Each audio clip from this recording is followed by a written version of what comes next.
आज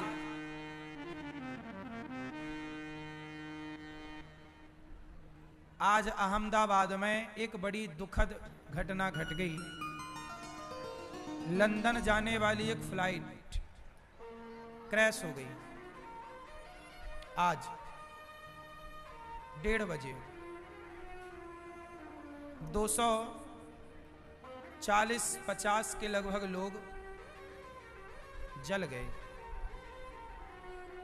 मृत्यु हो गई। पूर्व मुख्यमंत्री भी सवार थे गुजरात के उस फ्लाइट में, और फ्लाइट उड़ी है और आग लग गई उसमें, जाके एक बिल्डिंग से टकराई, जिस बिल्डिंग से बड़ा दुखद ये घटना है। कितने निर्दोष परिवार बेचारे, कितनों के बच्चे, कितनों के अपने माता पिता बहन भाई पति पत्नी उस एक्सीडेंट में चले गए। इसलिए हम आपसे यही प्रार्थना कहते हैं, ये हादसे हमें ये सिखाते हैं कि हमें अपना काम अच्छे से करना चाहिए। जिस आदमी ने उड़ान भरने के पहले प्लेनों को चेक करने वाले इंजीनियर होते हैं, जब फ्लाइट उड़ती है ना उसके पहले पूरी उसकी छानबीन होती है। इंजीनियर उसको चेक करते हैं कि कोई गलती तो नहीं है, कोई दिक्कत तो नहीं। उन्होंने शायद ध्यान दिया ना होगा, और वो फ्लाइट 9 घंटे की फ्लाइट होती है, मतलब 9 घंटा लगता है लंदन जाने में। तो लंदन जा रही थी वो, और वो एयरपोर्ट से उड़ी और बस वहीं गिर गई, बाउंड्री के बाहर 1 मिनट के भीतर। वो उड़ ही नहीं पाई, ऊपर गई ही नहीं, क्योंकि उसकी जो ऊपर जाने का इंजन रहा होगा, स्पीड रेस रही होगी, उसमें कोई दिक्कत थी। ये देखने से पता चलता, यदि ठीक से देखा गया होता तो। जब लोग अपना काम सही नहीं करते तो उनका परिणाम दूसरे को भोगना पड़ता। इसलिए अपने काम के प्रति ईमानदारी कितनी जरूरी है, क्योंकि आपकी लापरवाही किसी की जान ले सकती है। अब उड़ान से पहले पूरा चेकअप होता है, ठीक से चेक क्यों नहीं किया गया? सवाल तो खड़ा रहेगा ना। ये उस हादसे में सोचिए, सारे लोग ही लगभग जिंदा, कितना भयंकर वो दर्दनाक मंजर रहा होगा ना। जब आग लगी उसमें जिंदा जलना कितनी बड़ी सजा है।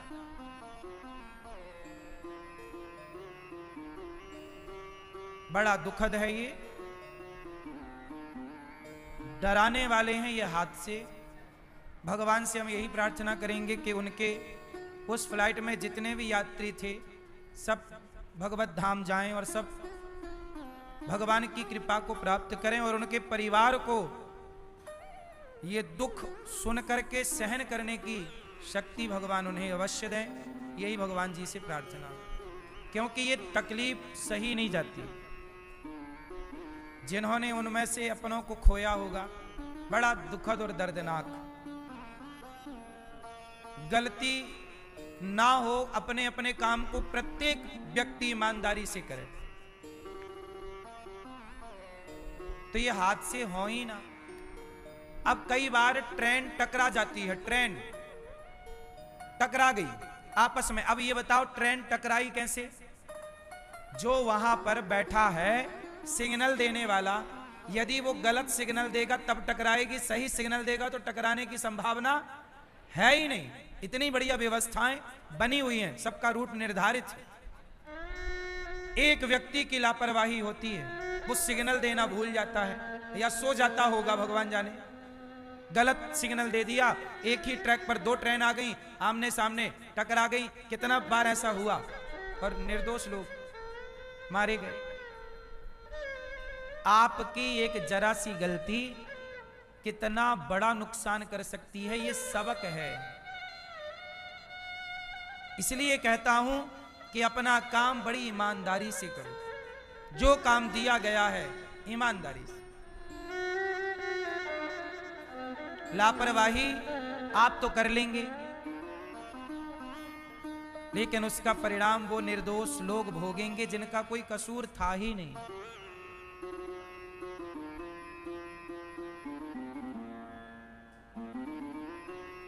जबकि फ्लाइट की यात्रा सबसे सुरक्षित यात्रा मानी जाती है।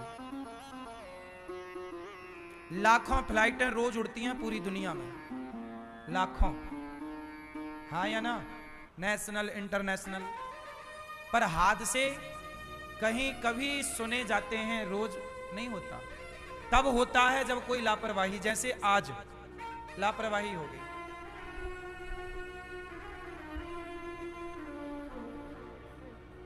वरना अभी देखो ना, अभी पाकिस्तान के युद्ध के बाद एक फ्लाइट हमारी आकाश में फंस गई थी तूफान में। पाकिस्तान ने अपना एयरवेस नहीं दिया था लैंडिंग के लिए इस जगह, या ऊपर का आकाशीय हिस्सा, तो इमरजेंसी लैंडिंग करा दी पायलट ने सूझबूझ से, सुरक्षित करा दी। आगे का हिस्सा टूट गया फ्लाइट का, पर बच गई जान सब यात्रियों की। चलो वो तो एक ऐसा कि हवा तूफान में फंसा, पर ये तो उड़ ही नहीं पाई और आग लग गई। तो इसमें मतलब इंजन में पहले से दिक्कत थी, वरना एक आध घंटे उड़ती गर्म होती तो मानते चलो भैया गर्मी के कारण आग लग गई। पर अभी तो वो उड़ी ही थी, उड़ने जमीन छोड़ने से ठीक 1 मिनट बाद टकरा गई। उस 1 मिनट में वो पायलट क्या करता, ऊपर होती तो बैलेंस बनाता, खाली जगह पे उतारने की कोई, अभी तो उड़ ही नहीं पाई थी। ना वो आकाश में थी ना जमीन में थी, बीच में थी। उसका इंजन काम ही नहीं कर रहा था। मतलब गलती तो थी किसकी, देखने वाले की। गलतियां कोई ना करे तो कोई हादसा। अब सारे लोग अपनी अपनी दिशा पे गाड़ी चलाएं, शराब पीकर ना चलाएं, सूझबूझ से गाड़ियां चलाएं, तो क्या रोड एक्सीडेंट होगा? रोज हम लोग सूचनाएं सुनते हैं न्यूज में कि ट्रक से गाड़ी टकराई, 4 लोग मारे गए, फलानी टकराई, 5 लोग मारे गए। कितना दर्दनाक है ना ये। क्यों टकराई? आपने ओवर स्पीड चलाई, आपने शराब पी के चलाई, आपने बिना इंडिकेटर दिए घुसा दी, मोड़ दी। गलतियां ना हो तो हादसे ना हो। हादसे की वजह गलती ही है। कोई सिस्टमैटिक चले, सारे लोग सिस्टमैटिक चले तो कोई हादसा ना हो। बोलो हाँ। लापरवाही ये सबसे बड़ा कारण है। इसलिए आप लोगों से मैं प्रार्थना करूं कि आपको जो काम दिया जाए उस काम को बड़ी सजगता से, ईमानदारी से करें।